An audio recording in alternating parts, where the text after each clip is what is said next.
يا مساء الفل والياسمين والهنا والورد والحب والرضا وكل حاجة حلوة وكل حاجة جميلة عليكي، أحلى وأجمل حاجة في الدنيا كلها. وحشتيني قوي من امبارح، يا رب يكون النهاردة كان يوم سعيد، وامبارح وأول وكل أيامك اللي جاية تبقى سعيدة. معانا النهاردة ومعايا دلوقتي واحدة لفة حوالين نفسها، واحد ملفف واحدة حوالين نفسها، لا هو بيعاملها وحش فتقدر تقول ان هو ما بيحبهاش، ولا هو عايز يكمل ويخطب ويتجوز. حاجة غريبة جدا. وهنا نقول له انت لعيب لان انت جديد، الفيرجن دي جديدة. هو بيعملها حلوة قوي، بيهتم بيها قوي، هدايا قوي، كل حاجة تكتبيها وتقولي بعديها قوي، لكن قال لها الحقيقة ان انا مش جاهز للجواز ولا الخطوبة. هتعملي ايه سعادتك؟ انا اقول لك تعملي ايه سعادتك.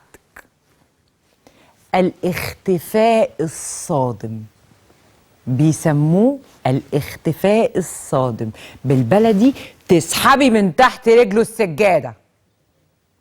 تسحبي تحت رجله السجادة ازاي حضرتك؟ اسحب من تحت رجله السجادة، اختفي. تبعتي تقولي له لو انت شايف انك غير جاهز للخطوبة والزواج، اذن زي ما انت عايز، انت اخترت طريقك وانا اخترت طريقي، وسلام عليكم. واختفاء تام تام. بيتصل، لو فكر يتصل ما بنردش، انا ما بتصلش، ما ببعتش رسائل. الاختفاء التام من جميع وسائل التواصل الاجتماعي لفترة حلوة ومعقولة. الاختفاء التام من الحياة، الاختفاء التام من الأصحاب أو الناس المشتركة، الاختفاء التام من كل مواطن ممكن يوصل له عني كلمة أو معلومة. اسحبي السجادة من تحت رجليه. الاختفاء التام. الرجالة بتتخض ليه؟ لأن هو متخيل إن هو ضمنك، هو متخيل ان هو خلاص وصل، هو متخيل ان هو لو راح ورجع بعد 3 4 5 6 سنين هيرجع يلاقيكي زي ما انت حبيبتي عامله كده، حاطه ايدك على خدك وقاعده مستنيه بسلامته علشان يجي ينقذك من الوحده اللي حضرتك فيها. ضامن. فانت بقى بتعملي ايه؟ بتديله صعقه كهربائيه. لا، وهم. انت وهم. اللي انت افتكرت اللي انت وصلت ليه ده وهم، سراب، illusion. حبيبي مين كده؟ ها؟ لا يا بابا، انت لا وصلت ولا ضمنت ولا انا قاعده ولا فارق لي، وطالما انت مش مرسيني على حاجه ومش عايز تخطبني وتتجوزني، باي باي. alright. يلا بقى روح كمل، وانا كمان هروح اكمل وهكمل طريقي واكمل حياتي، وهلاقي راجل يحبني ويتجوزني ويخطبني، والدنيا هتمشي زي الفل، عشان بيك من غيرك انا عايشه. الرجاله لما بتوصل، الرجاله بتفضل الاول مراحل تطور العلاقه او الطبيعي الحاجه الساعه، هاي بيبي وصلتي فين؟ بتاكلي ايه؟ ماسكه القلم؟ يا بخت القلم.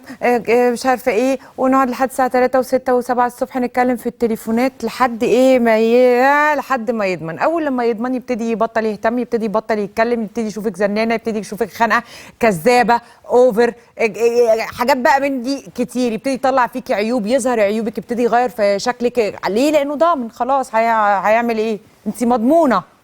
راحه فين؟ ما انت هي بتحبني. اخون بتحبني، ما انا عارفه انها هتسامحني، يعني ما تقدرش تعيش من غيري. صعقه، اديله الصعقه كهربائيه كده في وشه. سوري يا حبيبي، انت مش عايز تكمل، مش عايز تتجوز وتخطب؟ حاضر، سلام عليكم. ادب. انا بنت ناس، انا بنت اصول. اوعي تديله انطباع ان انت هتتخطبي، مخطوبه، في علاقه، بتحبي، هتحبي. انسي المدرسه دي. ليه؟ لان الرجاله في الخلفيه بتقول يا حضرتك مالكيش امان، يا حضرتك بنت مش جاده، يا حضرتك بنت تربيتها مش كويسه تسيب راجل من هنا وتروح الراجل من الناحيه التانيه، يا اما كنتي كذابه، يا اما كنتي معاه في مصلحه. اوعي اوعي واحده فيكم تديهم الفرصه ان هم يشوفوكوا بالطريقه دي. اتنين، لما يعرف ان حضرتك دخلتي في علاقه او ارتبطتي بحد تاني ضميره مش هيأنبه. احنا عايزين ضميره يأنبه، ضميره مش هيأنبه، فيقول لك يلا خدت الشر وراحت ونكسر وراها قله، واحنا مش عايزين اي قله تتكسر ورانا. تلاتة، حضرتك هتدي انطباع عنك كاذب، لان انت بنت ناس، ومفيش واحده بنت ناس بتخرج من علاقه تدخل في علاقه تانية. نختفي، مفيش صحاب، مفيش ناس بتكلمهم، مفيش فيسبوك، مفيش انستجرام، مفيش صور وانت بتضحكي وعامله كده اهوت وان الحياه بقت سعيده وتحفه، لان المفروض ان انت بتحبي ومجروحه ومتضايقه ان انت سبتيه. فانا سبته في صمت، سبته بالشياكه. صحيح ما مسكتش في ديل البنطلون ولا مسكت في بنطلون والنبي عشان خاطر ما تسيبنيش، لكن انا كمان زعلانه ومتضايقه ومسكينه، ما انا حزينه، مش انت حزينه؟ فانا حزينه، فانا حزينه باناقه، حزينه بشياكه، حزينه في صمت. مع الصعقه الكهربائيه هيلف حوالين نفسه. ايه ده؟ دي مشيت. ايه ده؟ دي مشيت. ده انا جيت امسك المضرب بينج ما ضربش بونج. الله، فين الكوره؟ الكوره فين؟ الكوره راحت. عنده حل من الاتنين بعد هذه الصعقه الكهربائيه اللي هنصعقه بيها بالطريقه دي. يا اما هيرجع وانتي بقى وقرارك كيف ما بدك، شوفي انتي عايزه ايه وتعمليه، ويبقى ممكن نقول ان هو بيحبنا وكانت غلطه واتعلم منها. ما رجعش، ما تندميش. علاقه وخلصت وانتهت، ما كانش بيحبني، ما قدرنيش، ما قدرش اهتمامي، الفاليو وقيمتي بالنسبه له صفر، بني ادم لا يستحقني، الحمد لله يا رب انه مشي. نقطه. ومن اول السطر نشتغل على نفسنا. تشتغلي اثناء الحوار ده كله حضرتك واقفه على رجلك وبتشتغلي، بتدرسي، بتتعلمي. ومدرسه مدرسه بتعيط ومنهاره ودخلت المستشفى واغمى عليها ورجليها اتكسرت واشعاعات وتحاليل ونحط ميكروكروما كانه دم عشان نقول البنت نزفت من كتر ما هي ما استحملتش الصدمه. دي مدرسه اكتشفنا انها مش بتنفع معاهم خالص خالص خالص. الراجل ما بيزعلش على بنت ضعيفه، الراجل ما بيزعلش على بنت مكسوره، الراجل يزعل على بنت او ست قويه. وطول ما انت كنتي قويه وثابته مكانك ومركزك اثناء العلاقه، صدقيني مهما عرف 600 ست محدش هيعرف يملى مكانك، وده كافي. مشاهداتي الاعزاء وبناتي الحبيبات، اتعلمنا مع بعض ازاي نعمل صعقه كهربائيه.